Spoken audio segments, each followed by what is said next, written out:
ഞാൻ കുറച്ച് ദിവസം ലീവിൽ വന്ന ഒരാളാണ്. വഴിയിൽ അയാൾ രക്തത്തിൽ കുളിച്ചു കിടക്കുന്ന കണ്ടു, ആശുപത്രിയിലാക്കി. 5-6 പേർ ചേർന്ന് അടിച്ചു വീഴ്ത്തിയതാണെന്ന് ഡോക്ടർ അപ്പോഴേ പറഞ്ഞു.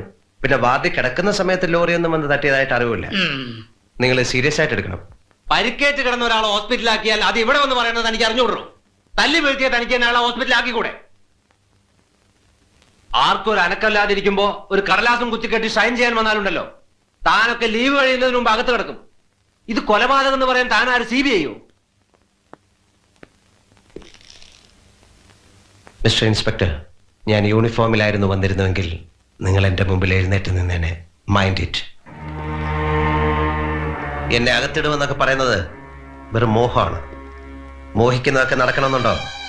I am a soldier with a respected rank. You know that. എന്നെ കസ്റ്റഡിയിൽ എടുക്കാനും തടവിൽ വെക്കാനും ഞങ്ങളുടെ പോലീസ് ഉണ്ട്.